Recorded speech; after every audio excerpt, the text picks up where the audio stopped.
Okay, so I think we should begin. Our first presenter is Nell Boeschenstein. So Nell, I'm going to turn it over to you, and you can share your screen and tell us about your research. Okay, hi, I'm Nell, and I will share my screen in just a second. I am in the sort of early stages of my project. I came to the topic at the very end of the fall term, so this is a sort of overview of where I am right. Okay, so the title of my project is The Good Lives, Landscape and Constructions of an American Ideal. My research examines the construction of the good life trope in and across American culture from the early 19th century to present. It will focus on the roles of landscape and the natural world in image and narrative to examine the trope's intersections with ideologies of race and gender, to trace historical iterations of the good life and explore varied lineages of the idea's evolution. The work will be grounded in a series of contemporary case studies that exemplify what the good life in this country has come to represent today. The project will thus use contemporary points of entry and a reportage approach to conduct a deeper historical analysis of this complicated, layered, and often seemingly contradictory term. The historical excavations will furthermore work to unpack how projected ideals of the good life have shaped cultural norms, as well as how shifting norms have impacted ideals about what it means to live well in the United States in the past and present. To locate and select case studies, I intend to employ lenses posited by geographer Yi-Fu Tuan in his 1986 book, The Good Life, which examines the idea from a universalized global perspective. In his introduction, Tuan identified 4 ways the Western world has envisaged the concept throughout history. He pinpoints these as 1, the environmental or physical setting, in which the good life is comprised of suggestive stage settings, so that what unfolds there is left to our imagination. 2, activity, in which the good life is less about the beauty of the landscape than what a person can contribute to society through his or her work. 3, lenses of philosophy. Here, the focus of the good life is on political economy and is unconcerned with physical place and individual happiness. This is represented by sort of the perpetual idealization of the independent farmer. And finally, utopian thinking, in which the good life is willed into being by visionaries and is not a natural Eden. So what is the good life? This indeed is my first and most fundamental research question. I propose it refers to a collection of domestic and lifestyle practices and relationships with human and non-human environments that reflect American cultural values and morals, and which reinforce social class hierarchies and ideologies of gender, race, and ethnicity. These practices and relationships, furthermore, are often communicated through the mediated forms of image and narrative. Yet one of the reasons a definition of the good life in the United States remains a point of confusion and worthy of inquiry is because the phrase itself is a cliche and a familiarity with its implications is too often assumed. In fact, its meaning is opaque when interrogated even superficially. Reading into the history of the subject soon reveals the vast breadth of the concept's representative icons over time and the multitude of profound contradictions those icons embody. Early archetypal figures of the good life in the United States that continue to resonate culturally include the Jeffersonian ideal of the yeoman farmer, the Jeffersonian figure of the Southern planter, early resort culture at Southern thermal springs, and the backwoodsman adventurer Daniel Boone type figure. Later iterations divided and branched to include the Thoreauvian lone man in the woods, the domestic idols of Andrew Jackson Downing, the Leave It to Beaver nuclear family, Hugh Hefner's Playboy and Helen Gurley Brown's Single Girl, jet-setting lifestyles of Hollywood celebrities, Miss Rumphius-style retirement cottages by the ocean, and Back to the Landers. These cultural models provide only a shallow sampling of the archetypes that have embodied the good life in the United States over the past 2 centuries. But from even such a limited roll call, from the diversity of characters emerges an illustration of a litany of value-centric contradictions. Indeed, the American good life can be associated with the urban, the rural, or the suburban, the domesticated or the wild, with family, community, or the individual, with camaraderie or solitude, with leisure or work, with consumption and simplicity, with consumption and luxury or simplicity and austerity, with material culture or spiritual fulfillment, with the ordinary or the extraordinary experience, with performance or authenticity, with mobility or rootedness. From these seeming contradictions emerge 3 other central and current research questions I have. 1, what underlying ideologies or patterns connect these apparent binaries in order to allow them to exist together under the single umbrella of the good life in this country and culture? 2, what has been meant by good in the context of the good life over time, and what American cultural norms has it participated in constructing or pushing against? 3, in what ways are evolving associations of good attached to or informed by representations of landscape and the natural world? Finally, to provide one brief example of the trajectory of my thinking and to return to Tuan's framework of the environmental physical setting lens, I have lately been contemplating the role of the prominent shade tree in formulations of the good life, pondering the links between a series of arboreal images that span 1825 to the present. They are a circa 1825 image of the plantation in which 2 trees provide the image's primary framing devices, the tradition of planting American elm trees at the thresholds of newlyweds' houses in the late 19th century, Gone with the Wind promotional still featuring a silhouetted tree, Kara Walker's Gone, an historical romance of a civil war as it occurred between the dusky thighs of one young negress and her heart, contemporary images of Confederate statuary, and contemporary real estate images of estate properties.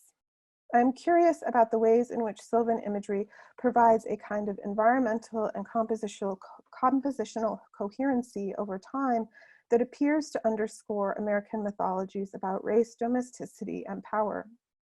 What role exactly does the presence of trees in these images play?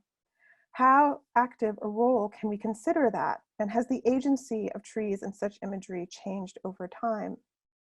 As humans have become increasingly disconnected from our natural environments and the cultural associations of trees, how have the messages of the images shifted? This example and these questions hopefully provide a sense of where the next year or more will find me headed. Thank you for listening, and I look forward to your feedback. Thank you, Nell. We appreciate that. And we will go directly on to the next talk who is given by Cheng Chen. Hi, everyone. I'm Cheng. So I'm also the first year in this program, and I'm working with Professor Xun Liu. And my primary research interest is that Chinese construction, overseas construction in East Africa and other less developed countries. So this semester, I'm doing some investigation on a very specific railway station in Nairobi, Kenya, to this kind of complicated research. So let me share my screen. Can you see my screen now? Okay. So the Chinese construction in Africa presents a fertile ground for analysis of transnational influences outside the normative European and American-centered narratives of colonization and post-colonial development assistance. So this research aims to review the mechanisms in the forming, transferring, and accommodating process of Chinese construction paradigm and its practices in East Africa. By placing Chinese approach of infrastructure development and urbanization in a different context of Africa, this research aims to question: is it a Chinese urbanism in East Africa, or is the African urbanism by Chinese, or either or neither? So this topic stands on intersection of different definitions, understandings, implications, and applications from various disciplines and contexts. Like the term infrastructure, it differs in different subjects and regions.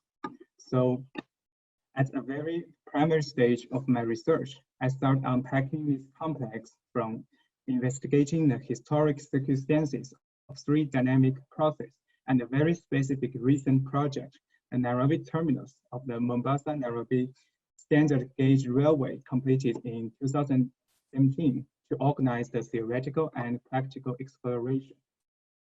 Along with China's domestic reform and urbanization during the last 4 decades, Chinese development assistance in Africa has experienced 3 major shifts. The first, the attributes or categories of these projects from national landmarks such as national stadiums, assembly halls, and grand theaters, to a less tangible civil infrastructure, such as transportation and facilities and social housing.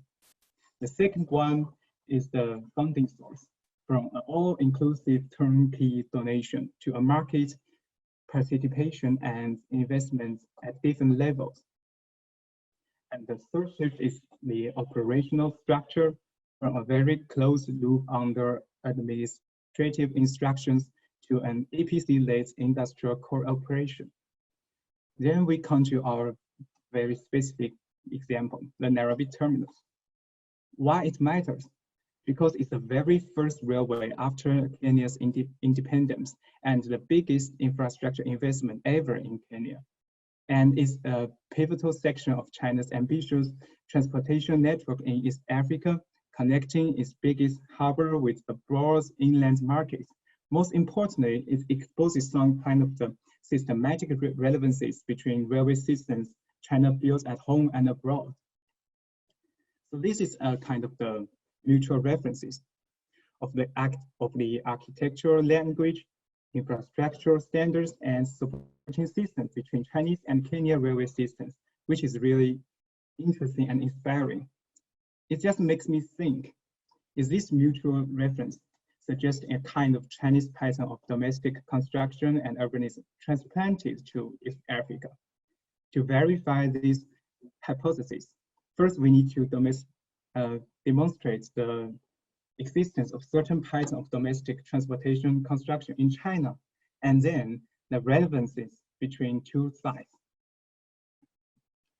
This matrix of Chinese railway stations built from 2008 to 2017 gives us the confidence that the first assumption is possible, which means the domestic pattern may really exist. And you can see all these groups of stations designed and built by different entities expresses some kind of the systematic similarities.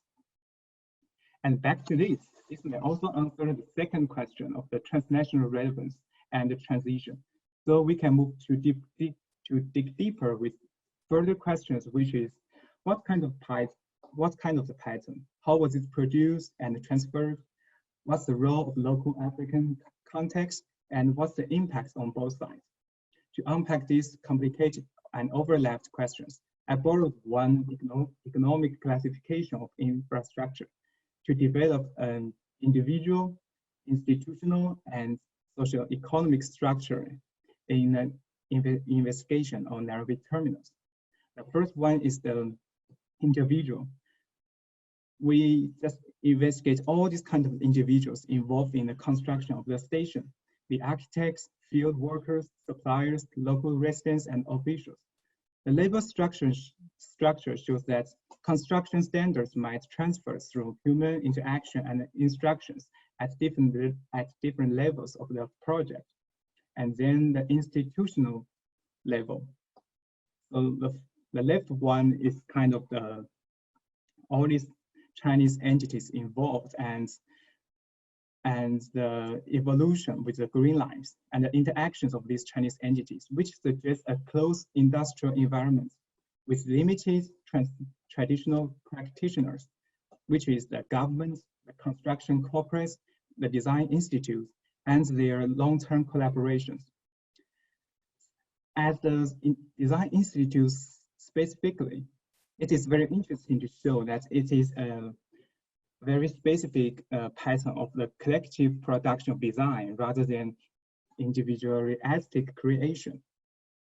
So the third level is about the industrial or social economic analysis of the demand and supply may explain the phenomena. Like the railway development from 2009 to 2012, each institute needs to design 8 stations per year on average. To deal with these huge demands in a short time, the system of the closed, limited entities has to go to the mass construction, which is a fast, massive duplication and application of certain patterns through highly industrialized construction systems, which is the closed environment I just mentioned, like this.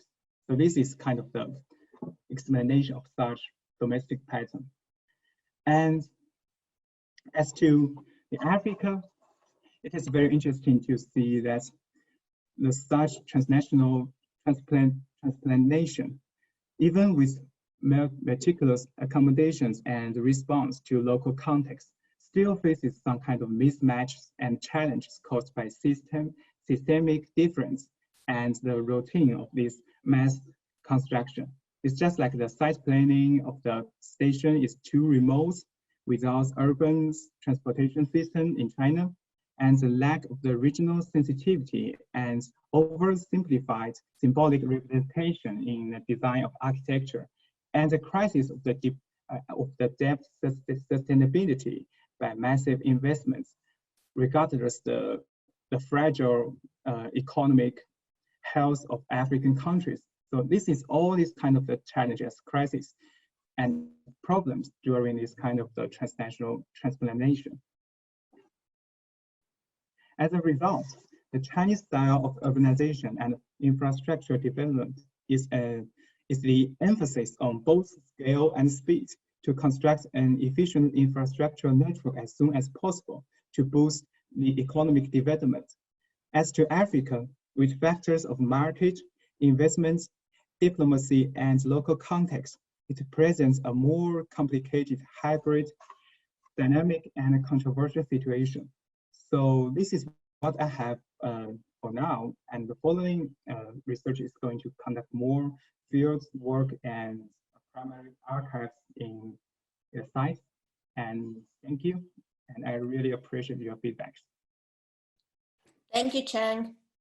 We appreciate that. And we have one final talk today, so I will turn this over to Xun Liu.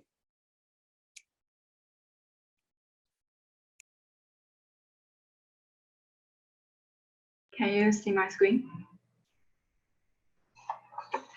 Yes. Hey, my name is Xun Liu. I'm a first-year PhD student in landscape architecture, advised by Bradley Control.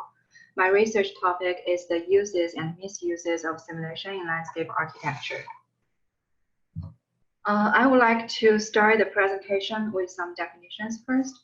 Landscape architects are master of simulations. So what is simulation in the context of landscape architecture?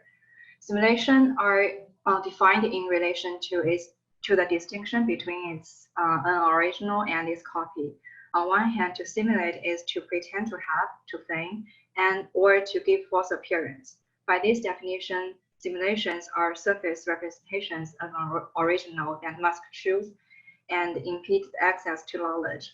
The other definition of simulation is an imitation of a situation, behavior, or process of one system through the use of another system.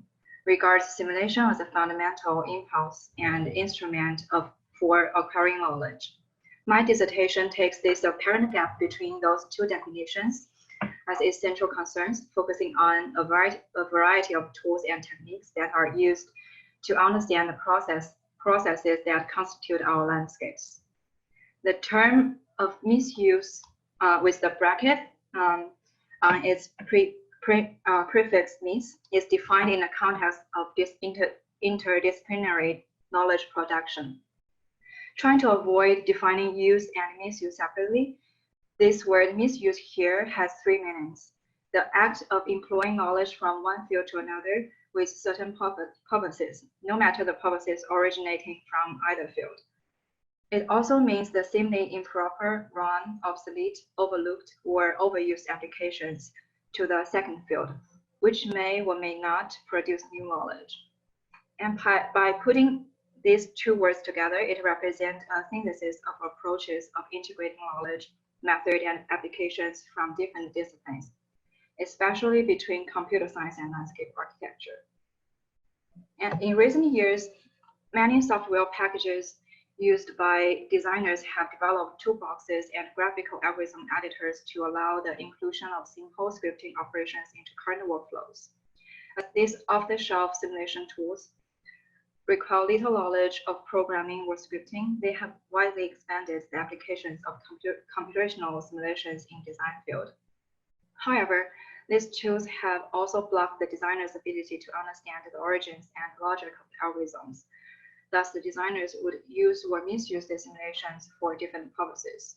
For example, Voronoi diagram is a spatial segregation algorithm. It emerges at different scales in nature's cell structures, animals' fur, geomorphological patterns, etc.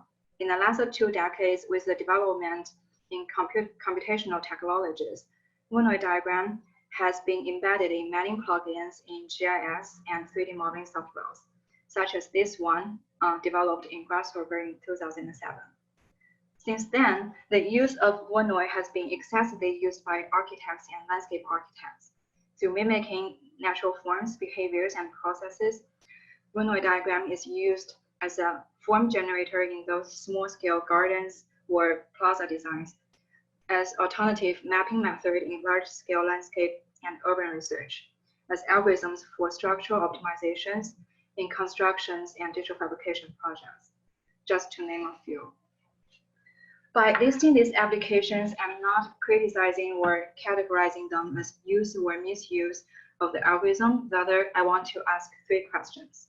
First, through research into the origins of Voronoi in mathematics and computer geometry, there are many alternatives and variations of algorithms, which may generate slightly different forms and performance. So the first question related to the selection process. Why is Voronoi chosen to be used in design practice? Why is this specific variation most widely scripted into design softwares? And in software, why certain parameters are adjustable while other parameters are deeply packaged in a tool? By answering these questions will force us to rethink many concepts of design and design authorships. And through comparing with the research on the application of Voronoi diagram in other fields outside of the design, the second question is, in our design field, besides the strong formal expression, how can the scientific aspect of the algorithm better inform landscape thinking, design, and analytical method? Third, I want to address the different influence of digital cultural landscape than architecture or planning, as landscape space has a very high level of ambiguity, uncertainty, and indeterminacy. How can such simulation be applied in our field as a dynamic process rather than a static modeling tool? Lastly, when using Voronoi to simulate complex real-world problems, the algorithm should be conceived in more than technical, computational, and mathematical ways. So how can simulation be contextualized within wider social technical assemblages? Of course, those 4 questions I have asked are not limited to the application of Voronoi diagram, and my research is not focused on the Voronoi diagram itself. There are much more simulations that landscape architects are using. Those algorithms are more complex to construct, the formal expressions are less visible, and the uses and misuses are more difficult to define. I just want to use Voronoi as a straightforward example to start a conversation and to establish my research method for my next few years. So I want to approach these questions in very technical ways and through developing digital tools by myself. The first approach here is to trace the backend of the selected simulation algorithms through examining how the algorithms were developed, translated, reinterpreted, categorized, and applied in a field outside of the design. And by comparing with applications in the design field, especially landscape architecture, to respond my definitions of simulation and misuse. Let's focus on how the simulation have altered the physical structure of the environments. The second approach for me is to contextualize the algorithm within wider social technical assemblages to examine how simulation are changing the manner in which we perceive, understand, monitor, and manage their operations.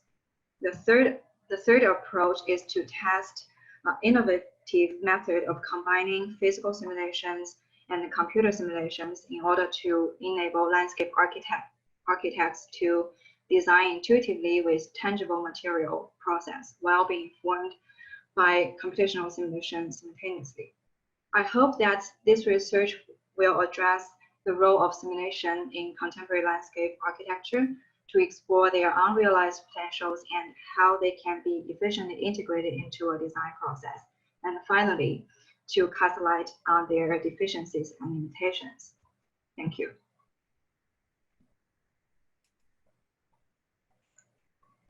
Thank you, Xun. Okay, those were all really interesting and we appreciate them. So I just want to open this up to discussions where people can ask questions or make comments about any of these projects, and that leaves it open as well to the three people who just presented. Feel free to do that. I have no idea, unless I see you, I'm not sure how to tell when people are raising their hands unless. Does anyone have a question?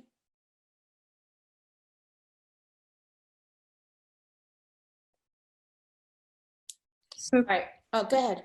I was just going to add, questions can be asked through either just typing into the chat or by raising your hand, which is done through the icons down at the bottom of your screen.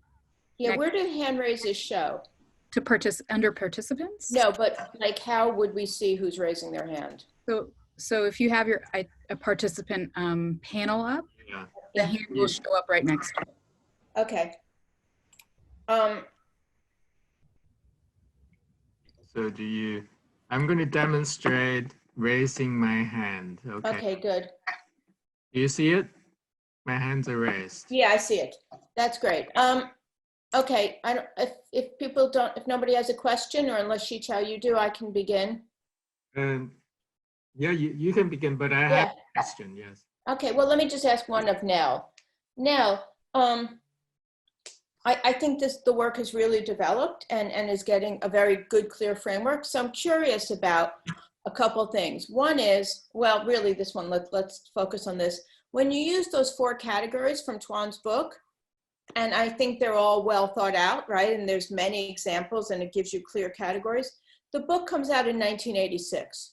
So I'm wondering how much of anything you've observed that would change how you see those categories or make you want to add additional ones. Has thing emerged in the past, 25 years that would allow you to sort of say, oh, there's a new set of these things that do not fit into that, which might tell us something both about obviously frameworks, but also the good life, right? Mm-hmm. I mean, certainly the most apparent answer to that is the internet and sort of the digital revolution and how that has sort of changed our conceptions of it.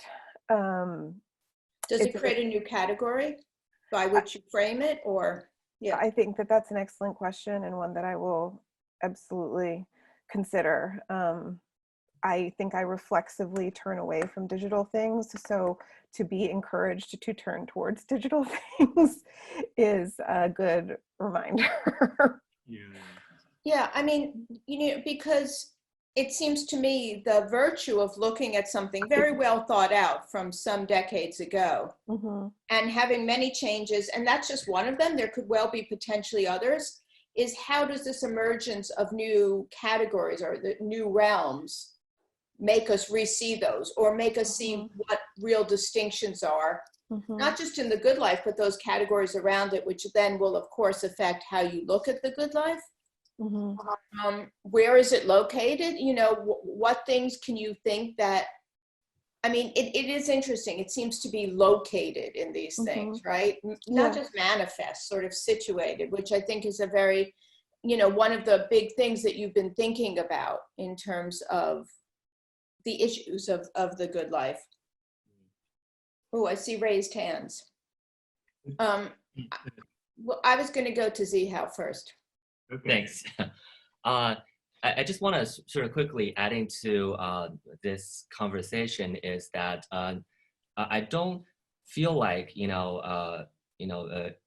this development of digital thing is something that is radically new, because it's essentially the technology or the kind of the transformation power we perceive as something that could essentially transform our life. And I guess if you view it that way, you know, technology is deeply embedded in how, ideal life or a good life has been narrated in history. For example, you know, a lot of technology historians have been talking about this issue of, nature and technology, how they being formalized or how they've been told through narratives, throughout history of, how we conceptualize a good life, because essentially you need these tools or these transformative powers to transform something, the non-human realm, into some landscape that we live happily. I just want to quickly add into this conversation. So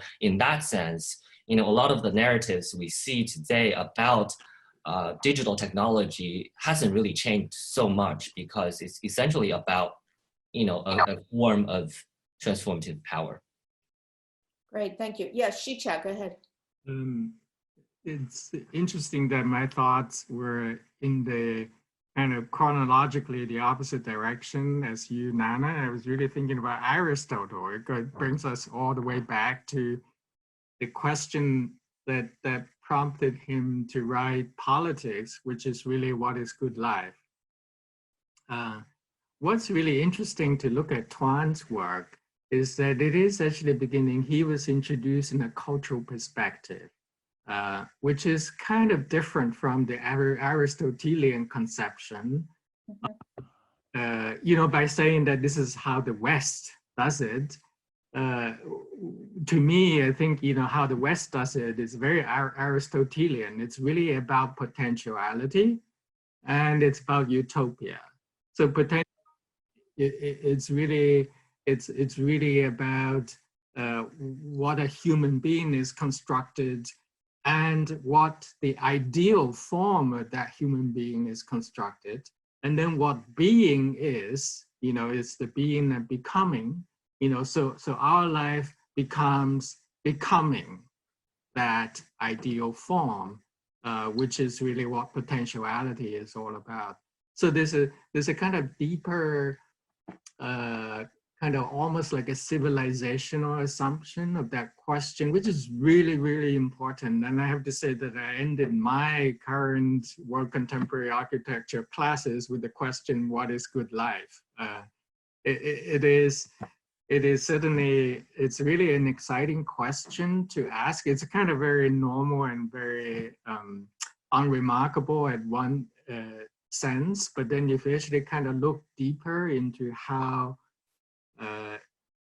civilizations frame the question of the nature of good life, and then it becomes really exciting. I think now you're really beginning to kind of unpack that, and I would go forward to the digital as much as I would go backwards to the Greeks. They were the first ones, in a way, systematically formulated, philosophical doctrines with with which we act and, against which we argue. Like Heidegger, for example, typically is, having a huge problem with that, and so does Nietzsche. So really, this is. I think it probably makes better sense to investigate at that level because of the question of the level of trees and the arms. This is, to me, aestheticizing and moralizing questions and decisions that had already been made centuries ago. Yes. Yeah. Yeah, I want to get to Scott, but I just want to throw in, Nell, you might also think about that category of utopia, right? Mm-hmm. How distinct it is, how much all of these things fall in, and what would make a distinct utopia at any of these moments, right? Which suggests all sorts of fascinating subcategories and new ways of thinking about it. But I do want to go over to Scott had his hand up, so go ahead, Scott. Yeah, sure. I mean, so I hadn't been thinking about this in the frame of utopia, but I think it may also work there. And I'm wondering about how you're considering, or whether you've looked at anti-narratives or anti-imagery or dystopian, the kind of imagery or narratives that very poignantly point to a not good life. Is there an opposite of a good life that is represented positively in the same way that the good life is represented positively? Not I mean towards a good end, but as a intentional image or narrative, and how that comes into your kind of social and racial questions. Mm-hmm. Yeah, I mean, the answer to that is yes, absolutely. And that, I feel like that's in some ways like a next step that right now I'm trying to get myself oriented to the narratives and the good life, and not the dystopias and the anti-narratives. So it's sort of step 2. Great. I'm seeing if other people are raising their hands. Other questions? On any topic, about any project? Oh, Andrew, go ahead. Thanks. I'll ask Cheng a question.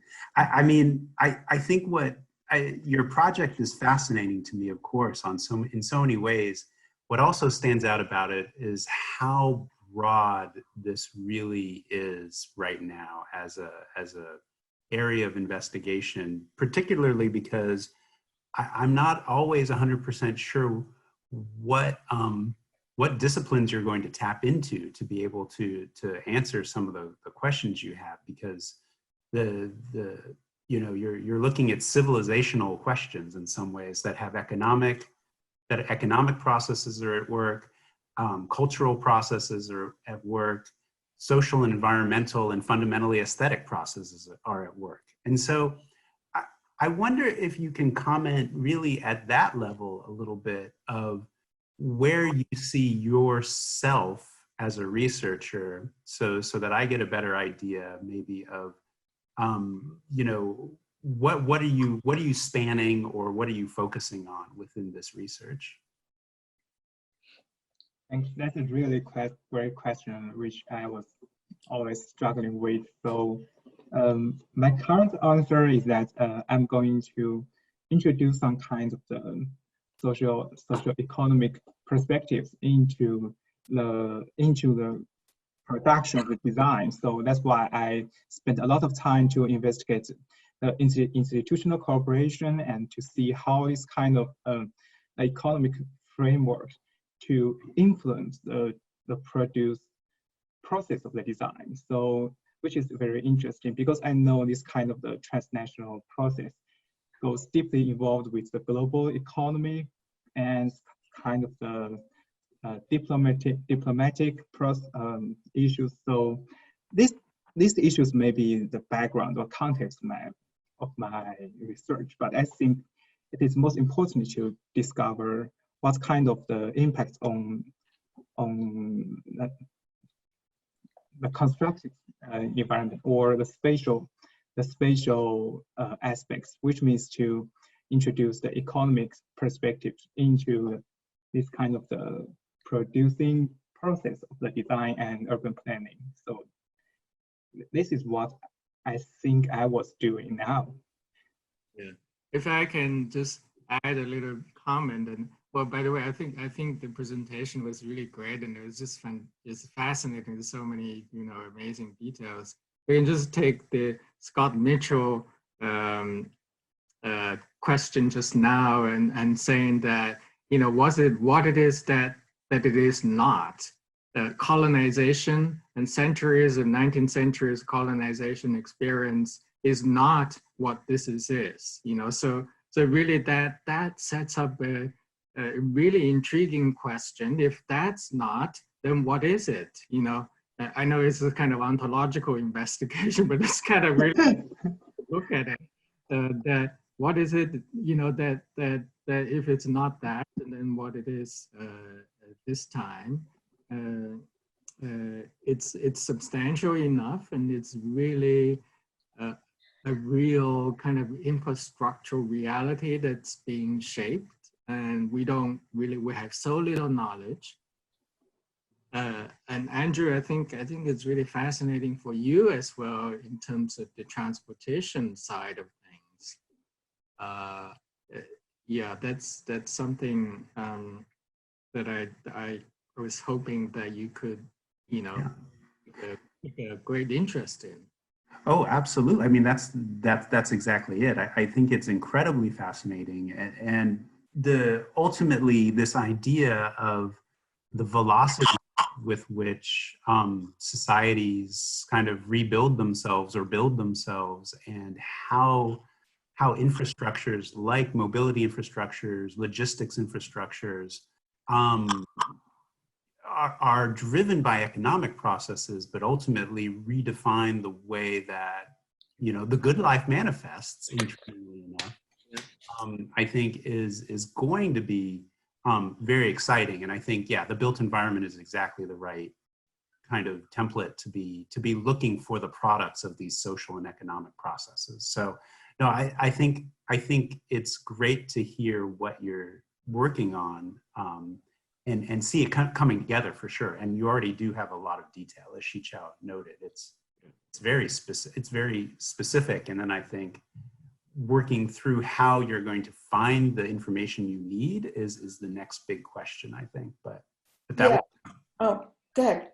No, that's it for me. Yes. Yeah, I just wanted to throw in, I think actually colonialism, we don't know how much it is or isn't, right? Is this a new form of that, what you can do without seeming full-on colonialism, right? Especially the idea of infrastructure that extends and invades and structures. So I think actually colonialism and sort of some thinking about that, and about what is that model, what are its characteristics, how does this relate, like to what degree is it or isn't, rather than even just assuming it isn't. I mean, certainly not a previous model in the same way, but anyway, it's an interesting question to me. Let me move on to other people. Reasons why one could say that it isn't, but then I think we can go through it some other time. But I do have a quick question to ask Xun. Yeah. Which is really about this. I mean, what I hear from you is that, you know, wait a minute, you know, Voronoi shape is not necessarily, you know, the natural. You know, it is really as stylized and as anything else. I wonder whether you could actually kind of introduce a little bit more kind of historical context of stylizing the natural, because they're actually linguistic models. They're actually kind of biological models of growth. You know, like people used to kind of write history to say that, you know, this kind of a baby, adolescent, you know, like grown up and then old age and so on. That's how civilizations work. And people used to portray architecture as trees. And we certainly have a history .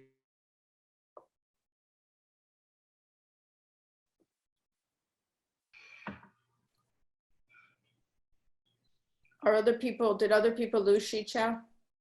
You have seen before. Yes. Xichao, we lost you for about 30 seconds there. Oh, no. I was just, the 30 seconds was really about the linguistic model. Okay. That it is really, you know, it's a simulation. You know, language as a simulation for architectural design, and that's, you know, very pervasive. And, you know, it's Venturi, it's Peter Eisenman, it's Derrida, you know, like all this stuff. So how do you actually kind of put that question? I love the question. I mean, I share your kind of frustration with the Voronoi shape, but what is the context? You know, can you actually, you know, because I come from a different background, I want to see your thoughts on the larger cultural landscape.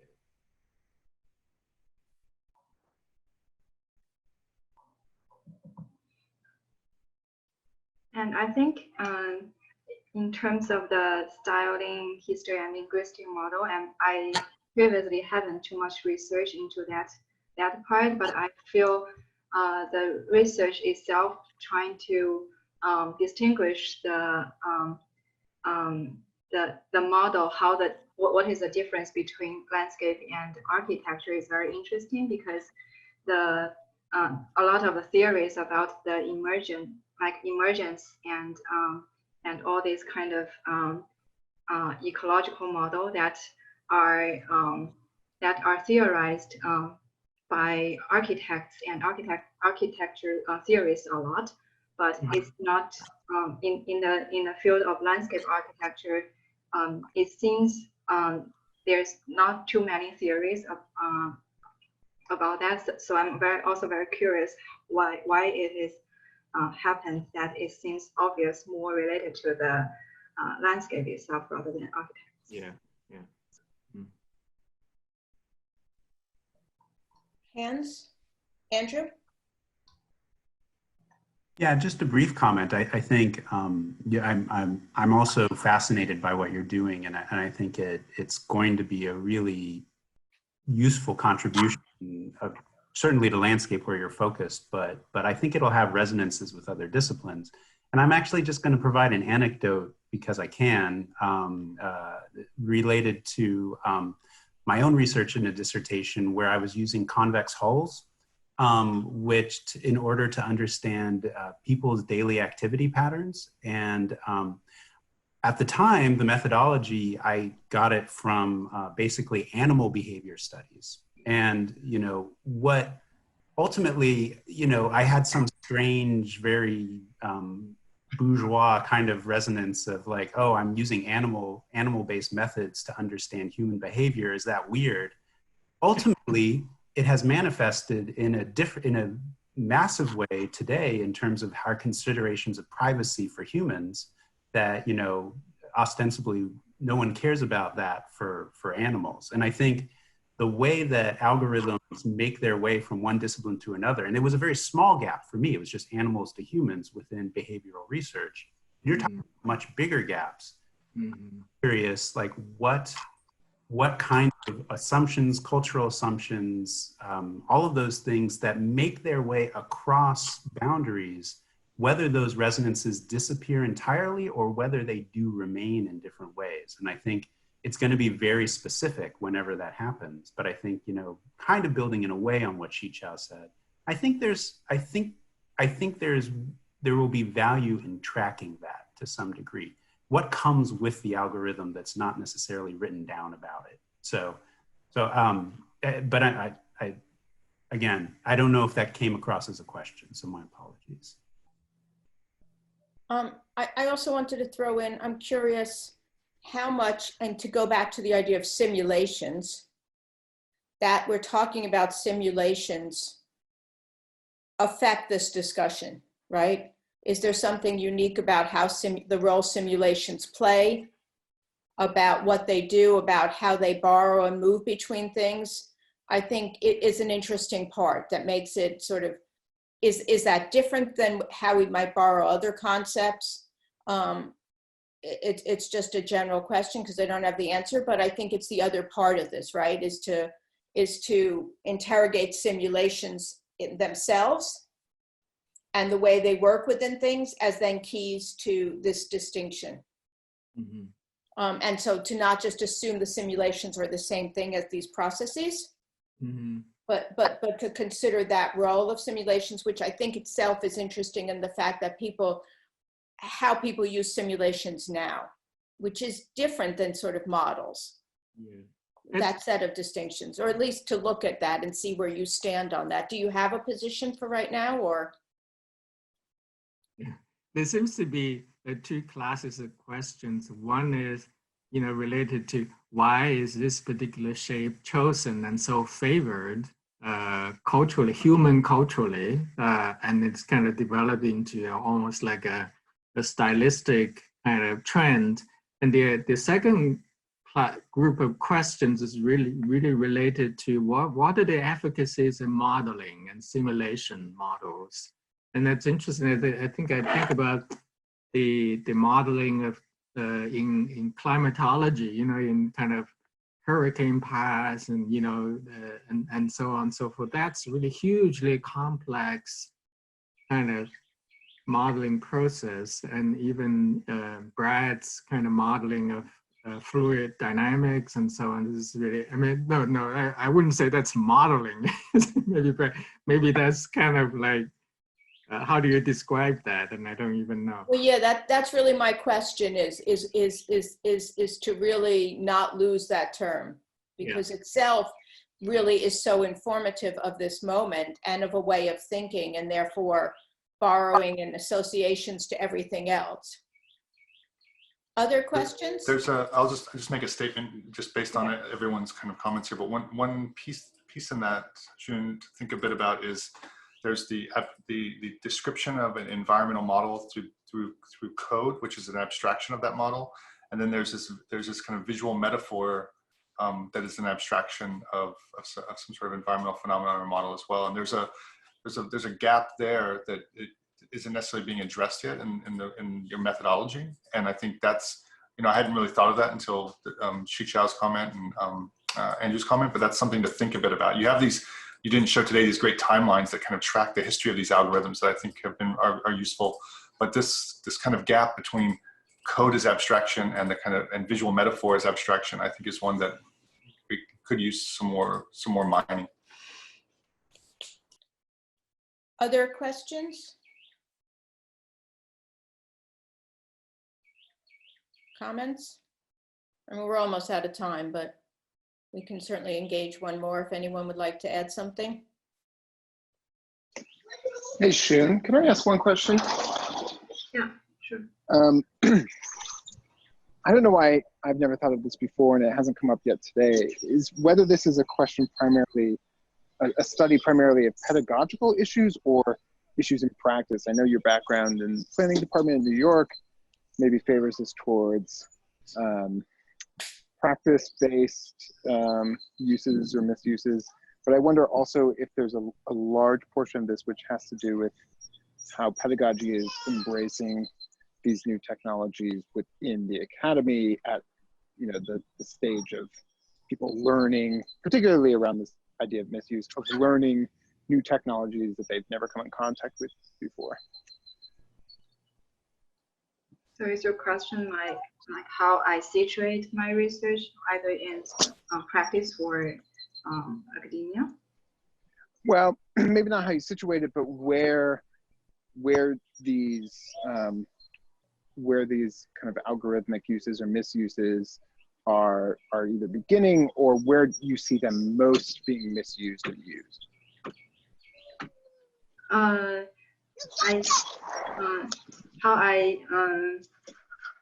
don't want to use either use or misuses to apply. I don't want to use these two words separately. I think the use, the misuse, sometimes can also generate new knowledges that can be useful. So that is why I use in my title I use a bracket on the mis. Yeah, absolutely. Yeah. I'm just wondering, is this more centrally focused on misuse or use, whichever formulation that's something I do? in the academy and in the way that it's being taught, or in practice? I think both.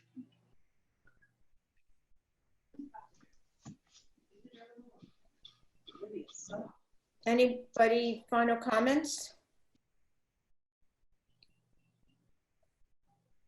Okay, well, once again, I'm always just so pleased with this range of thought that everybody is addressing and the directions. I think, you know, we're all responding to these, and I think the other important thing is to recognize how far you've gotten just in your first year of school in formulating a topic to research, that itself is an enormous amount of work. So this is, I think, for the end of your first year is really a great achievement.